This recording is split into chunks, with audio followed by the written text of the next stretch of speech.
Ni hao, it's Xingfu here, and today I'm going to review Pursuit of Jade, which stars Zhang Linghe and Tian Shiwei. I previously made a video about my first impressions on Pursuit of Jade. Unfortunately, that video was taken down by YouTube. But in this video, I'm going to make a full review on Pursuit of Jade, and it's going to be a short one because I have said a lot of things on my first impressions, and I still stand by most of the things that I have said. Last time I covered episode 1 to 15 and I was really impressed by the drama. My main concern was, what if the story begins to lose interest as it progresses? What if the second half of the drama gets boring? What if the ending is also rushed? Because this is what we usually experience as Chinese drama lovers. You find a drama that starts off good, but halfway it starts disappointing you. I'm just glad that Pursuit of Jade didn't really disappoint. First of all, I want to touch on the issues that emerged when the drama was still airing. Zhang Linghe was in a racism scandal after saying something on a game show and he apologized. Then there was some hate for Tian Shiwei. People were saying she wasn't suited for the role of Chang Yu and they should have picked another actress for that role.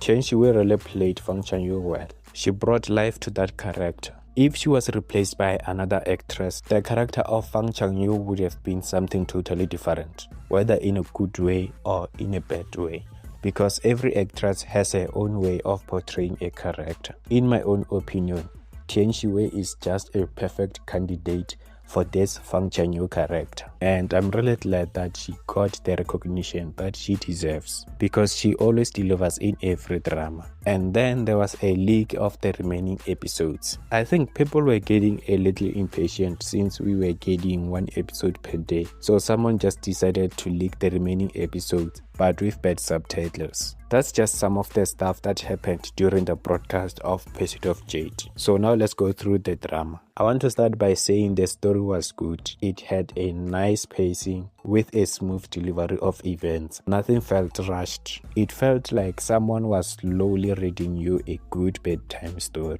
that makes you feel like you are part of that world. You don't even tell yourself this is just a story because it feels real. So that's just how I can describe it. At the beginning, they were building the arcs for the upcoming plots, and they were also building up the chemistry between the leads. There was less political stuff being mentioned there. But as the story was developing, they were giving hints through dialogues and visuals.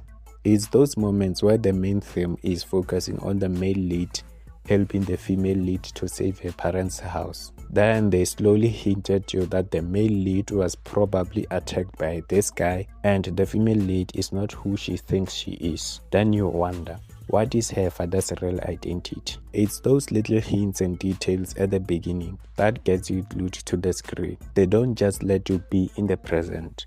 They give you hints to let you be part of the story by wondering about what will happen in the next episode. And of course, when you are curious, you will obviously watch the next episode.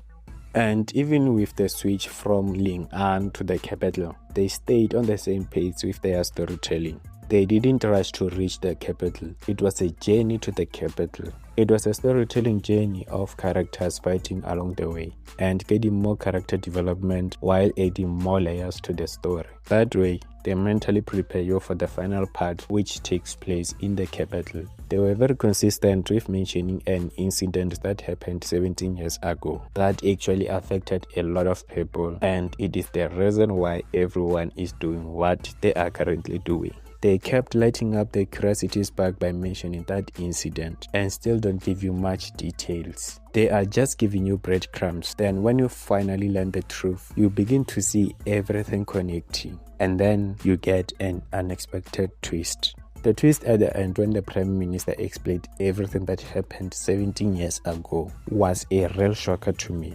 But I won't get into much details. And another thing to mention without dropping the spoilers, they kind of foreshadowed episode 30 on episode 1 with the puppet show. And speaking of episode 30, I loved the fighting scenes on episode 30. I had goosebumps all over my body while I was watching those fighting scenes. I think the last time I had goosebumps during a fight scene was when I was watching Journey of Legend. They created magic with the fight scene on episode 30, especially with Fang Changyu and the double sword. Pursuit of Jade wasn't a drama where everyone is very serious. It had a lot of comedic moments which I really enjoyed. I enjoyed the humor in the drama. I'm giving flowers to Fang Chanyu and her pig squad because they made the drama very interesting to watch. With their comedic moments, they were very entertaining and I had a great time watching them on screen. It was also nice to see the pig squad growing along with Fang Chanyu as the story progressed. They had something for them. They didn't forget to include them in some parts of the story. I will say my most favorite funny scene was when Lord Li wanted to get a teacher for Fang Chanyu. Then this guy just got out of the house on a stretcher. That was exaggerated, but it was very funny to watch. The Emperor also brought life to the court, even though I don't like this character. But the Emperor really brought life to the court. He still made it interesting to watch the palace scenes, especially with how he was a bit quiet at first, but then he slowly showed emotions and started talking a lot. I almost forgot that we had two psychos in Pursuit of Jade, but here's the problem. I know that I should be hating on them, but I really can't hate them. I just cannot hate them. I have mixed feelings about them. Sometimes I hate them, sometimes I cheer for them. Just mixed feelings. Anyways, Pursuit of Jade has a very happy and satisfying ending. It was not rushed. I have no complaints about it, but I just wish we would have had a scene where Mr. Zhao discovers the real identity of Yan Zhong. I just wanted to see his reaction when he finds out. Those are just my thoughts on Pursuit of Jade.